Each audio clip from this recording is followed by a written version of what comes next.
Welcome to Enlightenment Unknown, Life of a Spiritual Nomad.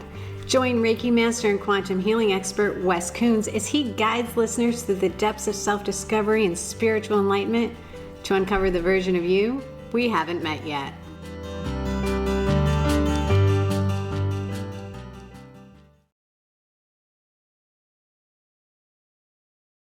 Hello, and welcome back to Enlightenment Unknown, Life of a Spiritual Nomad. If you've been following along, you know that the last episode was the first exorcism that Wes had, and that was a powerful and, very painful episode for you to record. So, Wes, how have you been feeling since that last episode? Andrea, that episode was very, very difficult for me.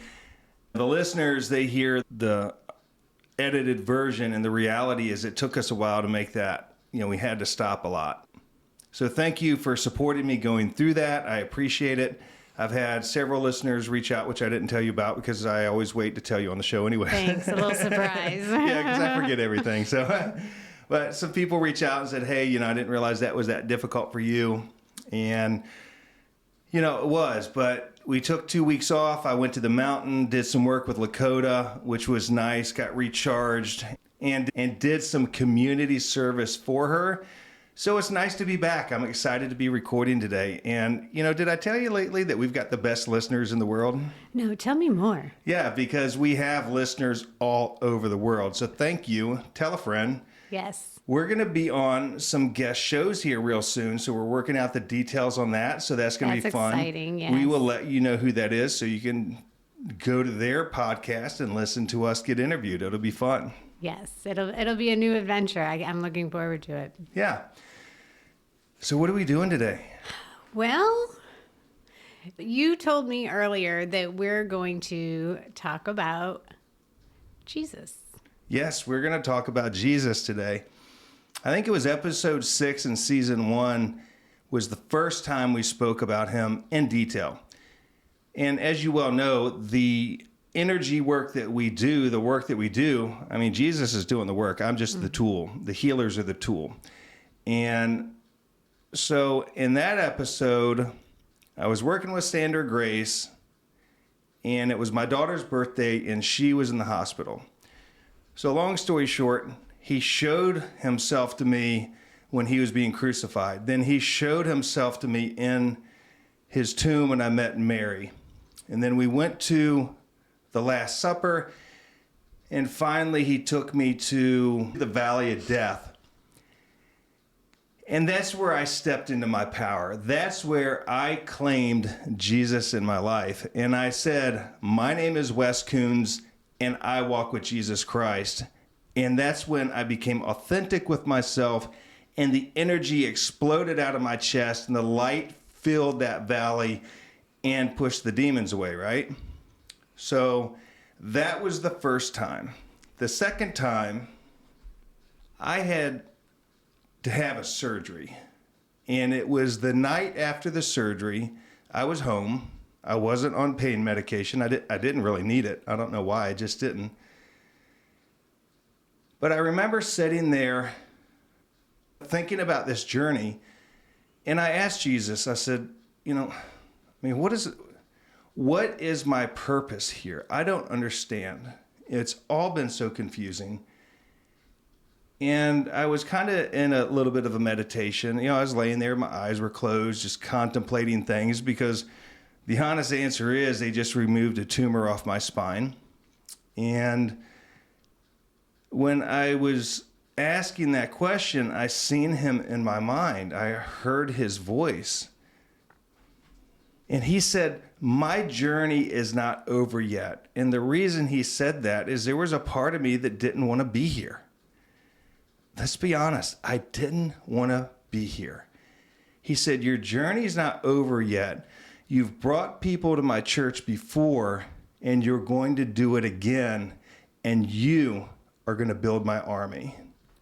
Now, I interpret that as I am going to heal people for him, because as he did that, he showed me a vision of me standing on a stage. To me, it was like the Church of Wave Church over here in Virginia Beach. where I was standing on the stage. I knew it was a Saturday. I knew the church charged me $500 a Saturday to do healing work. And I knew that people came there for group healing sessions. There was homeless people in the stadium. There was homeless people in the chairs. There were children there that were clearly fighting cancer. They had their IV bags. They had their nurses with them. There was other people in the room. And he showed these angels coming in and sitting with each person. Each person had 3 angels. And I knew from that moment forward that I could call angels in to heal people. And that's how a lot of my work happens, is angels or Jesus will show me how to do certain things. And I just remember being so awestruck, not only that, this is real, that he made the time to come to me and to give me this clear answer and then show me how to do his work at a deeper level. So I take my work very, very seriously. So I think, Andrea, that was the second time.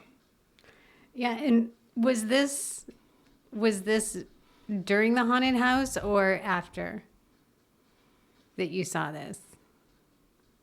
This was after. Okay. Yeah, this was after. Like you were already doing healing work at this point? Yes. So the haunted house was fixed.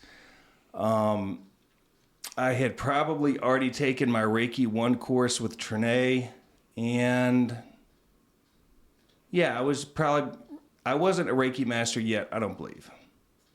But, it's been a long 5 years. So it was definitely after the haunted house. It was definitely after I was doing healing work. And so I don't know exactly what time that was. I hadn't really processed that. Yeah. So that was interesting because when I work on people now, the angels automatically come in. I don't have to ask. So I can do one of 2 things. I can send angels to somebody. I can bring angels into the room. And most of the work that I do now, angels come in when I'm working on the client automatically. So the way I do healing work has changed probably 1,000 times in the last couple of years. In the beginning, what I did on Monday is not what I did on Friday. It was bizarre because as I was working on somebody, angels would show me what to do, or Jesus would show me what to do, or just sometimes I just knew how to do something that I'd never been shown before. And so it would change the way I did my work. That's really interesting how it evolves. Yeah. So there's that. The normal Your shit we talk about. Your typical day. Yeah. Hey, how does the angels work with you? Well, let me tell you. So I had a friend named Dawn. And I love Dawn. We were in the JCs together, 16 lifetimes ago, it feels.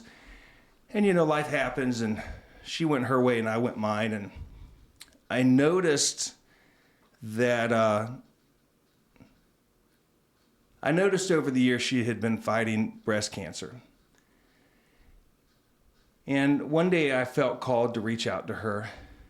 And I said, hey, would you like to come in for a healing session?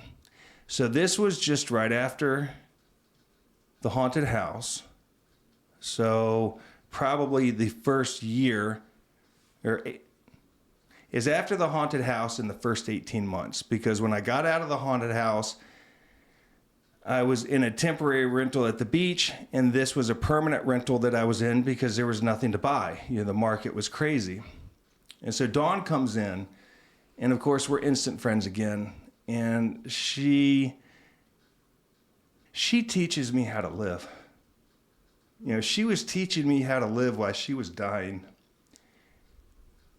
And she would come, and I had this healing room set up in the upstairs bedroom at this house I was renting. And as you come into the healing room, it's a hardwood floors.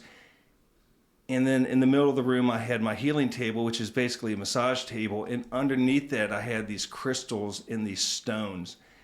And then in the corner of the room, Lakota had created a mini medicine wheel. And if you don't know what that is, it is a sacred wheel for the Lakota, for the Native American culture.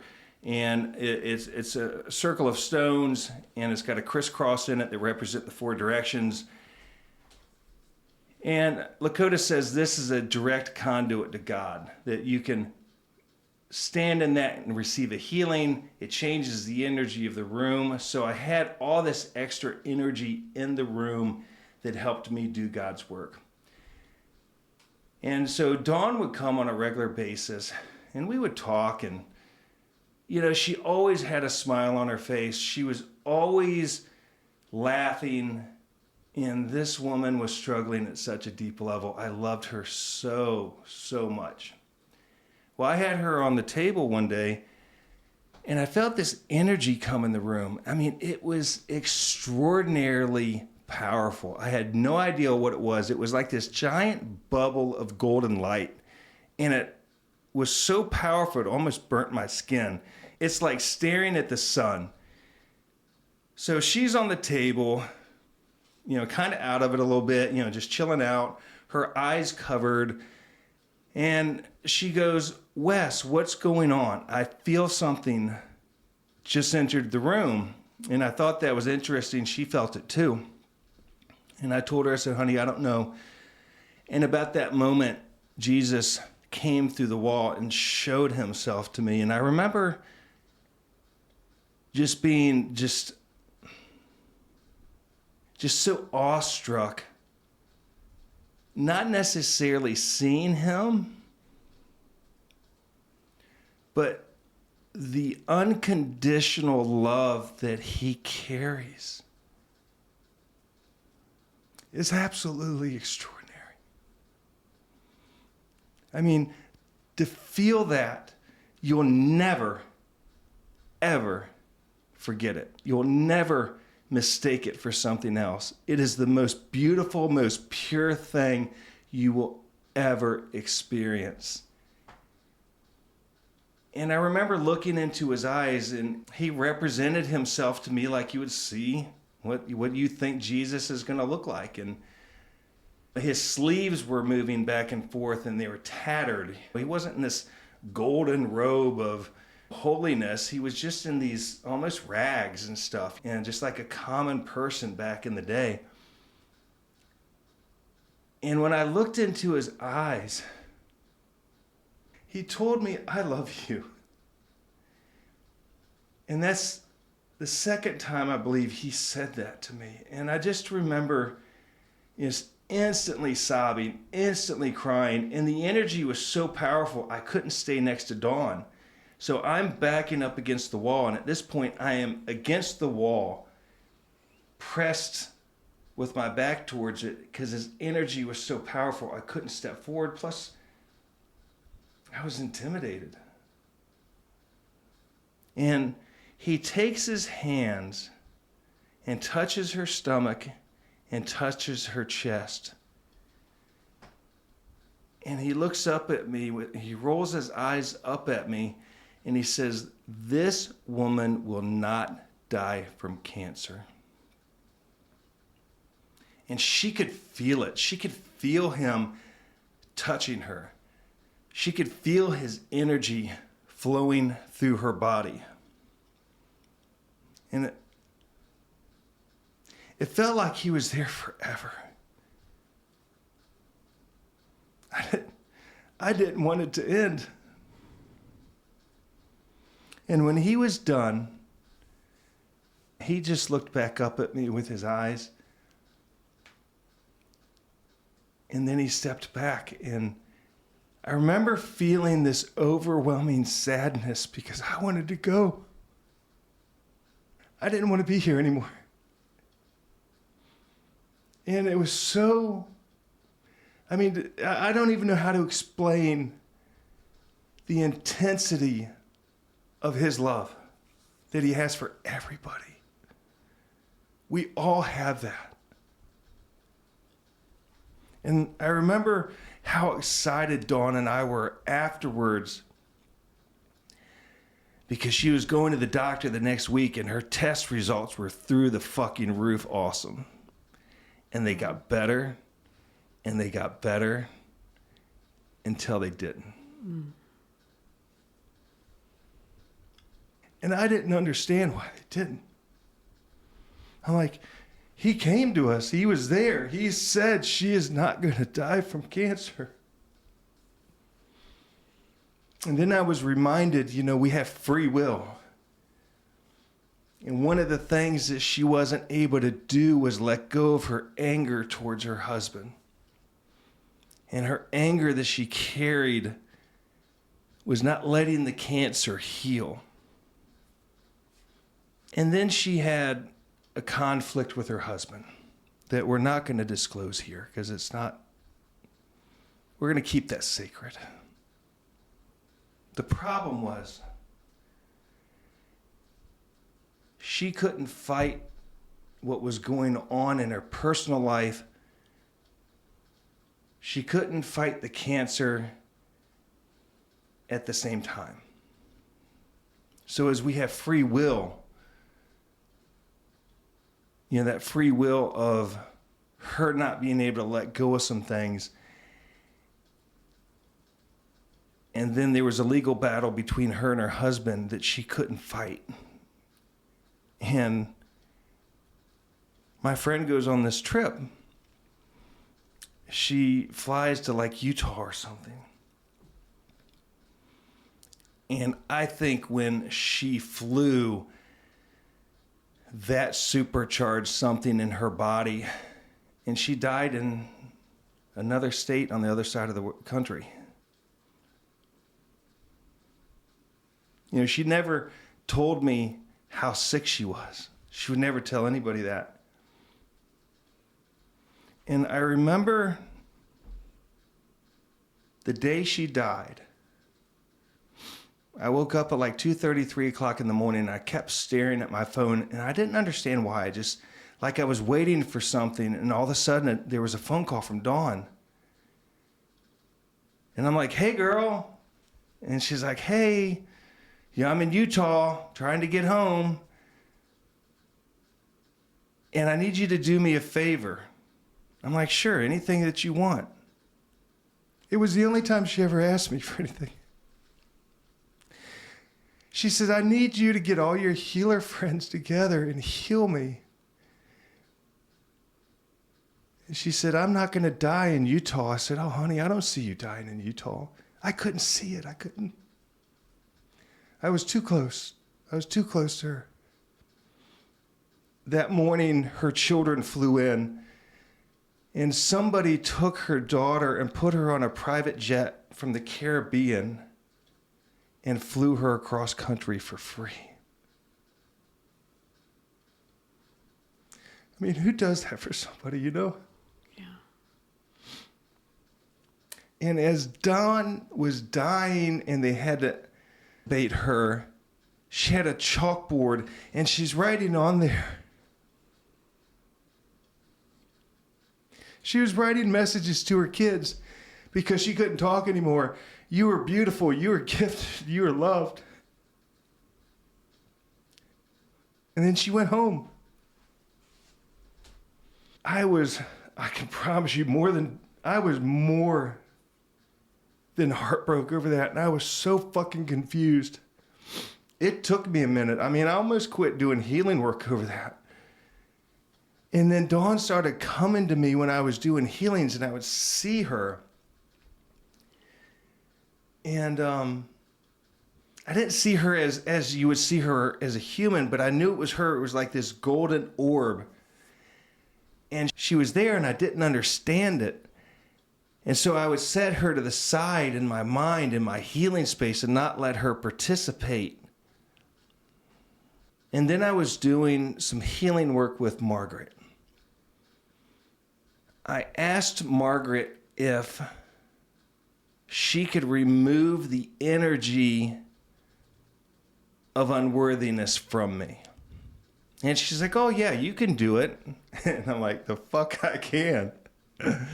Because me working on me is not going to work. Me working on you, is going to happen 100%. You know, there's that piece of you, that piece of me that is still not healed. So there's this aspect that I can't step into my full power with me. But if you show up in my healing space, oh, we're going to fucking fight the world. I'm going to do my job and I'm good at what I do. But when it comes to me, there's that piece that's missing, right? You know, that bullshit story that I believed my whole life that said that I was ugly, weak, and stupid. That bullshit story that says you can't have this and you can't have that and you can't become this. That I believed, the cage that I put on myself, because at this point I'm a grown-ass man. Because when I was told that as a child, you know, I'm not responsible for that. I'm not liable for that. But as an adult, I am. It's my job to heal. It's my job to dig deep. It's my job to peel the fucking layers back and feel the pain and do the work and not do this bullshit story of everything you have is inside you. Well, if it's inside you and it's fucked up, it's still fucking fucked up, right? You know, when you hear somebody say that person broke me, good. I'm glad they broke you. I'm glad it broke me. I'm glad she broke me, or whomever that was. Because now I can take the pieces and put them back the way they're supposed to be. Because I'm doing the fucking hard work.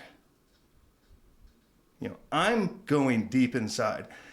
I am looking at every aspect of myself in every situation, and I am taking responsibility at the deepest level, even when I think I didn't fucking do nothing wrong.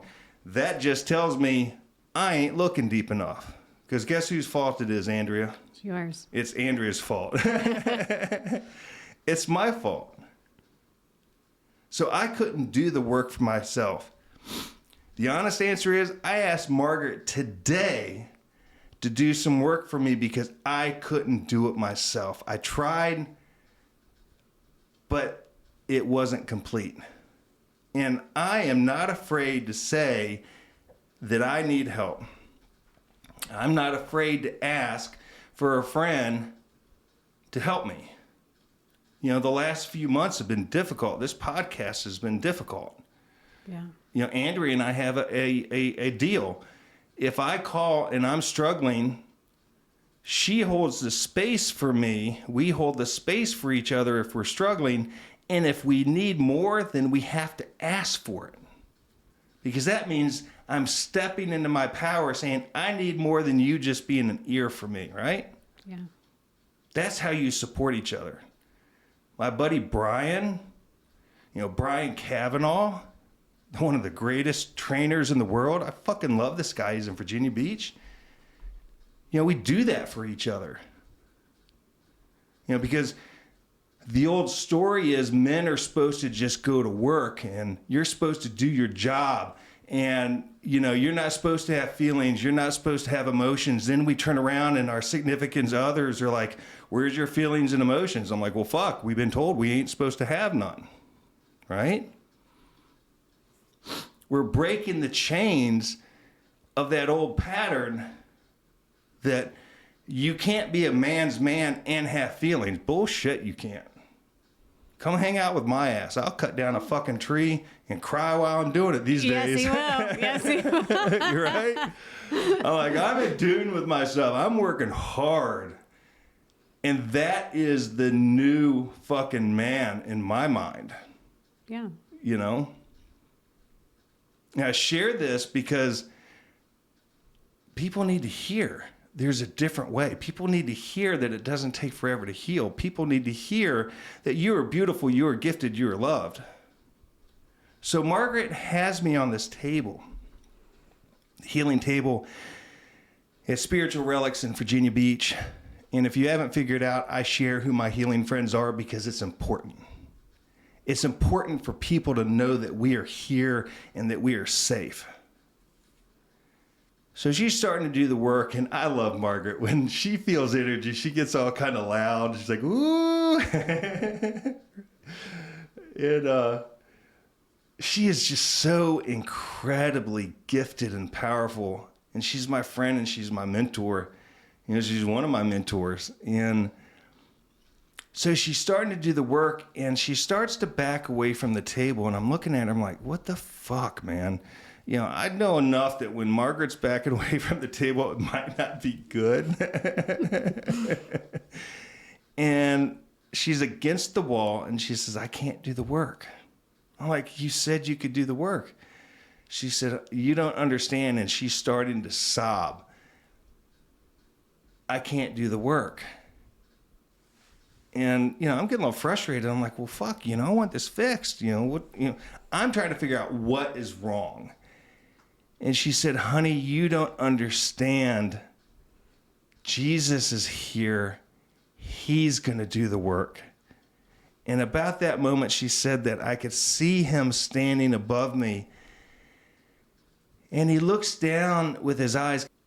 And you know what he said? Right. He said, your tax bill's late. We've been looking for you about your car insurance. Yeah, your fucking car warranty is expired. He looked at me, he said, I love you. And I got to be honest. That hurts when he says that. At least then. Because I fucking hated myself so much.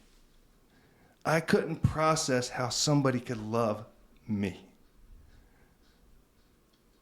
I couldn't process how he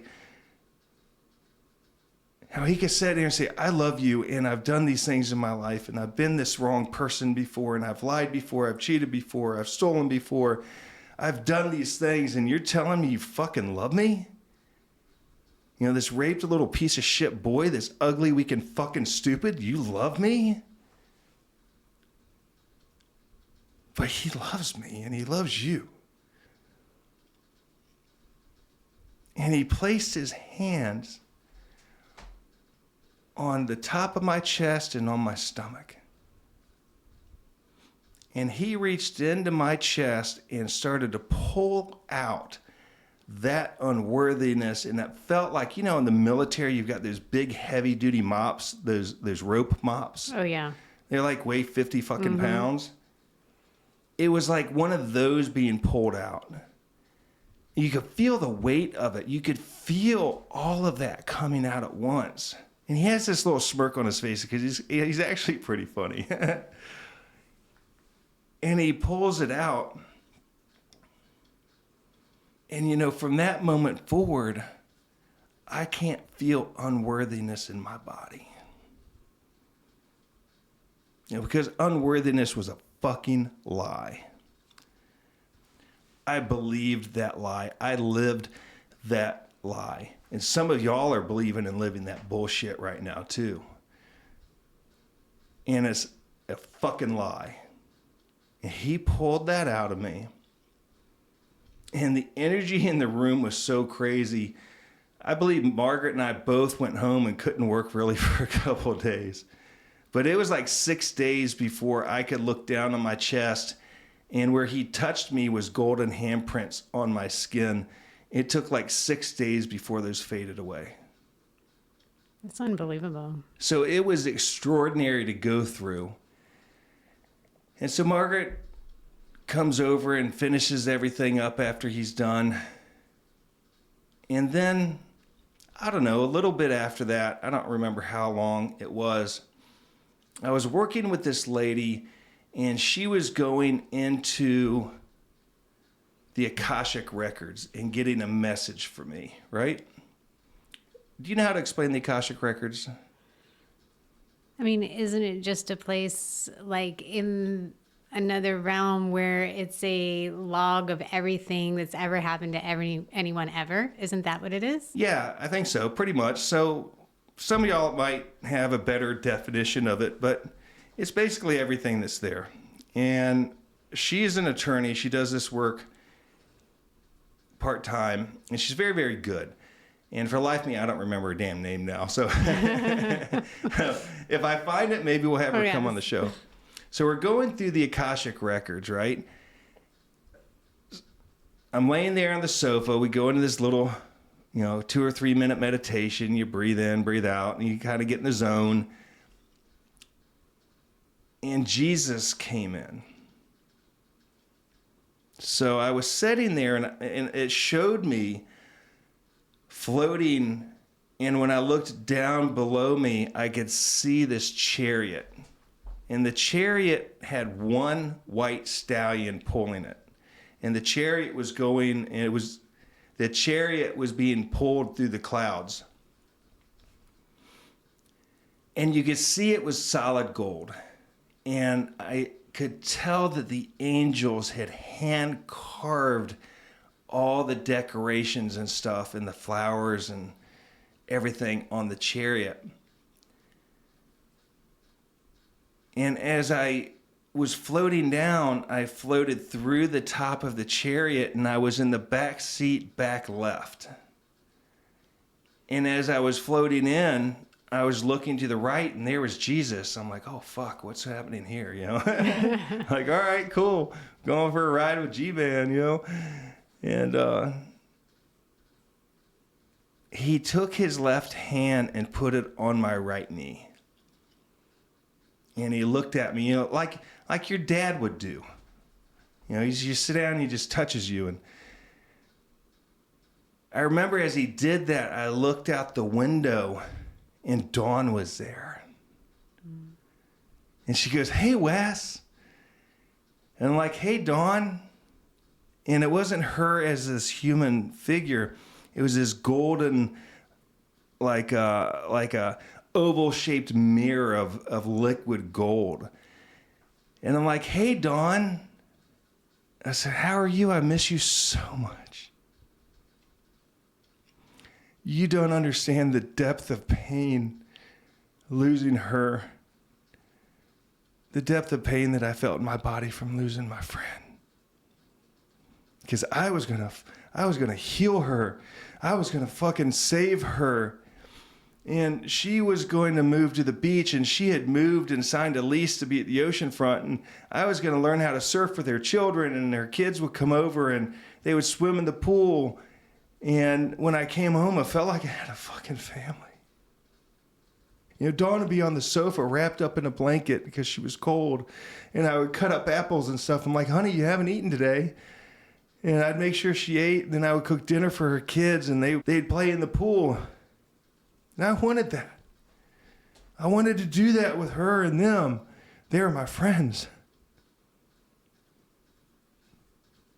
I wanted to see Dawn get healthy and then see Dawn. They showed her getting remarried. They showed me her future husband. I wanted her to have that. I wanted somewhere to go to have dinner. I just wanted my family, And that was all gone. She goes to me, it's okay. I'm not in pain anymore, Wes. And I remember crying. I told her, I said, I feel so bad for your children. Their mother was gone. And she said, they're going to be okay. Because I know what Dawn instilled in her children before she died. She instilled the Word of God. She instilled this light inside of them that all they have to do is pull the fucking chain and it turns on. And I also know that we're here on our own journey, and our children signed a contract to be here, and they were supposed to experience this, and Dawn's not supposed to be here. And all of a sudden, this beautiful friend of mine is some fucking badass hanging out with Jesus. And I'm like, all right. And I start using her in my healing space. So I would breathe her energy in. And as I push the energy through my hands into my client, they would have these healings that were through the roof, more powerful, more crazy, more beautiful than ever before. And my clients are like, dude, I don't know what you've done differently, but you are infinitely more gifted, infinitely more powerful now than you were before. And Jesus showed me that I could use her because they were together. So I was open-minded enough to see that. And as I looked back over to Jesus, it's the first time he's ever used a name. And he said, Paul, I've kept you blind so you do not become arrogant. And today I will give you your sight. And I did not know what that meant. So when I see things, it's more of a knowing than seeing that. I'm not seeing the glass in front of me. I know the glass is there. So I'm like, fuck yeah, man. We're going to get some cool shit today, right? This is fucking badass. I'm like, where else can we take the stallion, and the fucking chariot? And as he said that, I stood up and I start walking up the stairway, no pun intended, the stairway to heaven. So I left his chariot, and as I got to heaven, it was extraordinarily beautiful. All these souls, all these angels were coming to greet me. I could feel this love from thousands of people. They were just so grateful that I was there. And something grabs me and puts these angel wings on my back. And I remember seeing these golden wings that come around the side. They're huge. And these hands coming to me, and they're putting these plates on me, on my chest and my back. And then they put this belt around me. And I didn't understand what was going on. And Archangel Michael came in, and he's my buddy. I mean, when he's here, it's like, it's like two 15-year-old kids that have been getting in trouble their whole life, seeing each other after 20 years. And he embraced me. And I remember just starting to cry. And I was like, I told him, I said, I love you. I miss you. And he embraced me, and he says, we've waited for you for a very long time, brother. I am so proud of you. I love you so much. And you can feel this depth of our friendship, and he kind of pushes me back and holds my shoulders, and he just looks at me. He's this big motherfucker too, I'm thinking to myself, I could fuck your ass up, man. Marines are crazy. I'm like, yeah, he ain't that big. But he loved me. He loves me. And he hands me this sword, this golden sword that's like 6 feet long. And as I grabbed it with my right hand, he just looks at me. He says, you're going to need this for the work that you're going to do. And I still feel it in my right arm as it like incorporated inside my skin, inside my bones, to where nothing can take it from me. And then somebody walked up to me and put this helmet on my head. And I remember looking through, and things looked differently. And then Michael handed me this golden shield, and it had a carving of a stallion on the front on 2 legs. And I grabbed that with my left arm. And it was heavy. And he just looked at me with this love in his eyes. And all of a sudden, everything started to fade away. I have no idea what was going on at the time. And my friend Sharon texted me the next morning this thing out of the Bible talking about the golden armor of God, which I'd never heard of before. And as I read that, it is everything that I experienced, is everything that I received. So I'm like, what the fuck, man? They gave me the golden armor of God, right? So that night, I am at a meeting that somebody asked me to go to, and there's this guy that was talking. He was just being a dick, and I just remember looking down saying, why am I fucking here? And as I was thinking it, I looked over. I'm like, I bet this guy's got a demon. And as I looked over, this demon pulls out of the back of him, and he looks at me. And, that's how I see them in people. And it was spiritually attacking me. So what that is my third eye, it was like something was like shoving sticks in my third eye. And your third eye is in your forehead. That's your connection to your psychic abilities, your connection to God, whatever you want to call that. And it's very painful. And I remember looking down in a way, I wasn't afraid, I was just irritated. And then I remembered what happened the day before. So I looked at him, and in my mind, of course, not out loud in this fucking meeting, I said, fuck off, motherfucker. Don't fucking look at me. And he cowered and looked away. And then I'm like, oh shit, you gave me something that makes the demons go away? So I looked at him and said, you go back inside, I'm going to fucking kill you. So he like shoots back inside. And then he sticks his head out. And in my mind's eye, I just grabbed that sword and just swooped it across and cut his head off. I don't know where he went, but he didn't show up no more after that. And so when I see those things out in public now, I'm like, you can fucking go away or I'm going to kill you. It's your choice. Either way is fine with me. I'd prefer to kill you, but I'm trying to be love and light these days. And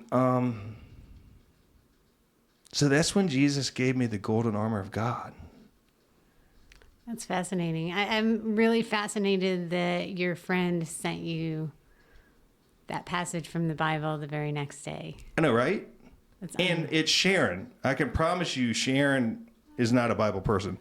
And I asked her, I said, why do you even have this? She said, one of my friends sent it to me, and I just for some reason felt like I needed to send it to you. I'm like, that's how God works. You know, he speaks through the TV to me. He speaks through the radio to me. He sends people to me. He sends things. He sent me Andrea. You know, we wouldn't be doing this work if it wasn't for Andrea. Ain't no fucking way. These books wouldn't be done if it wasn't for Andrea. You know? Oh, I always thought I was a gift from God, but thanks for the... Yeah. You're a pain in the ass, but, you know, besides that, you know, hey, your ex-husband might not think that. I don't know. So what about the person that comes in town that you have dinner with and won't tell us anything? What do they think? I had dinner one time with one person. Oh, just one time. Okay. Mm-hmm. Mm-hmm. Yeah. But I do want to say a little bit more to, like, that's how Jesus works, right? Or how God works, or even the universe, whatever you want to attach to it, because there have been so many times in my life recently where I just have a little bit of, I don't know, like having a bit of a down day, and then someone I have not spoken to in a long time will send me something like, hey, I just want to let you know I think you're fabulous, or whatever, right? Like, just out of the blue. Mm-hmm. And it's just like, oh, like I needed to hear that right then. Yeah. And they were just compelled to do it. And they don't know why they were compelled to do it. But that's how that happens. Yeah. It's like, you know, my friend Diana will reach out, or Betsy or somebody, and just say, hey, you make a difference today. Yeah. And those are days that I need to hear that. So I've got 2 more quick stories you want me to tell. Okay, yes. The other time was where I was having the Akashic Records read again, and I wanted to know how Jesus healed people. And I've had people tell me, you walked with Jesus. That's why you have gifts the way you do. And I don't know how to process that. I don't know. It's a stretch for me to even say it. So, you know, I try to stay pretty humble with my work, even though... And with your good looks. My shockingly good looks. I know. It's hard to be humble. Hard to be humble. But I remember asking, you know, Jesus did not present myself, but I remember in my mind, I said, Jesus, can you show me if we did walk together, what did that look like? And instantly, he and I were back in the Roman time period, walking down this hallway. There was sand on the floor. You could tell where you were at. You know, I looked at him. He had rags on him. And we were walking up, and there was this opening coming out in this corridor or something. This all was outside. And I could hear people say, here he comes, here he comes. He's going to heal us. And as we came into this opening out of the corridor, Jesus walked off to the side, and I remember looking. I'm like, "Dude, where are you going, man? They're coming for you. They want a healing, and they came to me."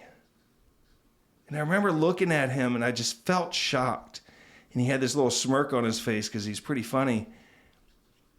And I reached up and I touched this lady's shoulder. And she yelled, "He healed me.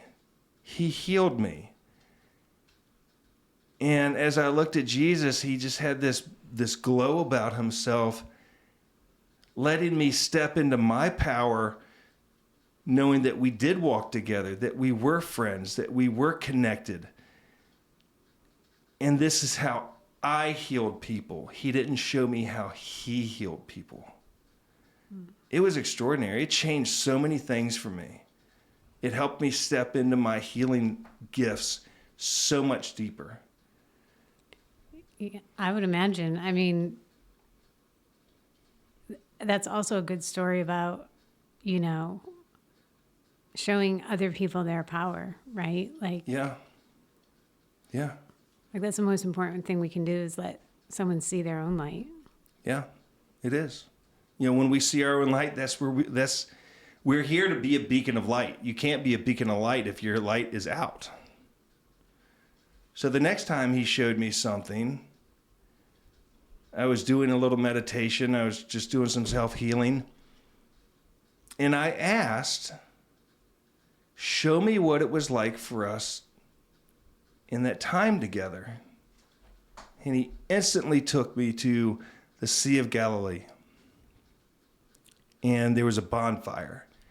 The apostles were all around the bonfire. And Jesus and I were off to the side talking.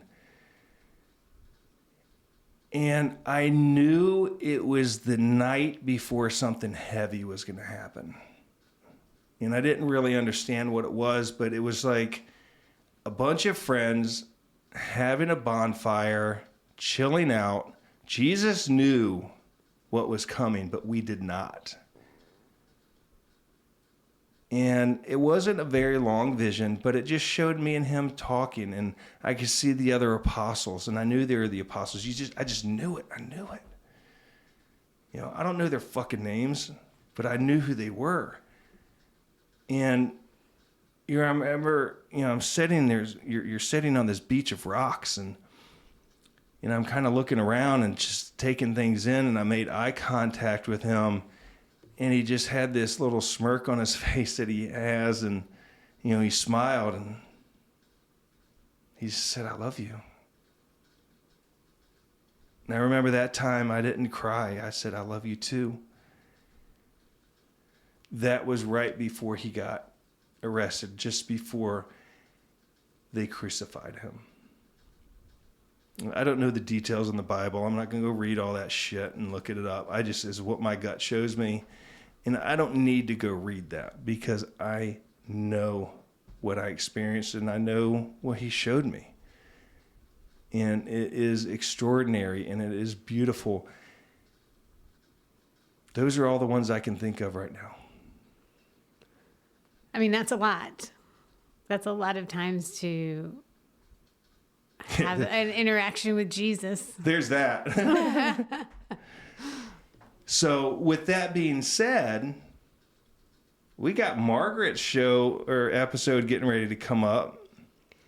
Yeah, so Wes mentioned Margaret a bunch of times in this episode and how amazing and gifted and just wonderful she is. And we had the privilege of having her on to speak a couple of weeks ago. So we're going to actually release that as a special episode. It'll come out right after this. Yes, and she is doing these excursions to Egypt that are fantastic. So if you want to go, you can find her through her stuff or reach out to us. We'll connect the dots.